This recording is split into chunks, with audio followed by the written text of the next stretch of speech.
ಇವತ್ತು ಇಂಗ್ಲೆಂಡ್ ಮತ್ತೆ ಭಾರತ ಸೆಮಿಫೈನಲ್ ಅನ್ನ ಮ್ಯಾಚ್ ನೋಡ್ತಾ ಇದ್ದೆ. ಲಾಸ್ಟ್ ಮೂಮೆಂಟ್ ವರೆಗೂ ಬಾಯಿಗೆ ಬರ್ತಾ ಇಲ್ಲ, ಇಲ್ಲಿಗೆ ಬರ್ತಾ ಇದೆ. ಅದೇನಂತ ಕೇಳಬೇಡಿ.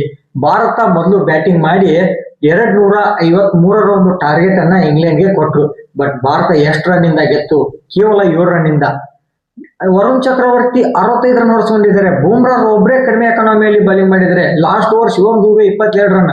ಬಟ್ ಆಲ್ಮೋಸ್ಟ್ ನಾವು ಪಂದ್ಯ ಗೆದ್ದಾಗಿತ್ತು. 18ನೇ ಓವರ್ ನಲ್ಲಿ ಬೂಮ್ರಾ ಅವರು ಬೌಲಿಂಗ್ ಮಾಡಿದ್ರು. ಜಸ್ಟ್ 6 ರನ್ ಕೊಟ್ರು. ಹತ್ರ 45 ರನ್ ಬೇಕಾಗಿತ್ತು, ಬಟ್ ಕೇವಲ 6 ರನ್ ಕೊಟ್ರು.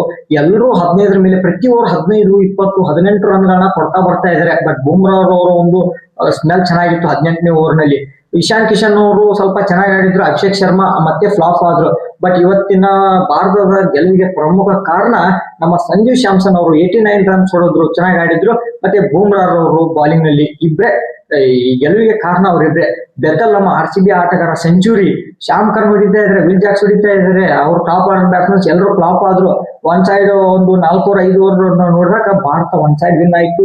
ಐ ಥಿಂಕ್ 150+ ರನ್ ಇಂದ ಗೆಲ್ಬಹುದು ಅಂತ ಅನ್ಕೊಂಡಿದ್ವಿ. ಬಟ್ ಬೆತಲ್ ಅವರ ಸೆಂಚುರಿ, ಶ್ಯಾಮ್ ಕರ್ನ್ ಅವರ ಒಂದು ಬ್ಯಾಟಿಂಗ್, ವಿಲ್ ಜಾಕ್ಸ್ ಅವರ ಒಂದು ಬ್ಯಾಟಿಂಗ್ ಇಲ್ಲಿವರೆಗೂ ತಂತು ಕೇವಲ 7 ರನ್ ಇಂದ ಗೆದ್ದಿದೆ. ನಂಬಕ್ಕಾಗ್ತಲ್ಲ. 253 ರನ್ ಗಳಿಂದ ಟಾರ್ಗೆಟ್ ನೀಡಿದ್ವಿ. ನನಗೆ ಮಾತೇ ಬರ್ತಾ ಇಲ್ಲ. ಆ ರೇಂಜ್ಗೆ ನಮ್ಮ ಬೌಲಿಂಗ್ ತುಂಬಾನೇ ವರ್ಸ್ಟ್ ಆಗಿತ್ತು. ಮತ್ತೆ ನಮ್ಮ ಬ್ಯಾಟಿಂಗ್ ಒಂದ್ ತಕ್ಕ ಮಟ್ಟಿಗೆ ಚೆನ್ನಾಗಿತ್ತು. ಮತ್ತೆ ಸೂರ್ಯಕುಮಾರ್ ಫ್ಲಾಪ್ ಆದ್ರು, ಅಭಿಷೇಕ್ ಶರ್ಮಾ ಫ್ಲಾಪ್ ಆದ್ರು.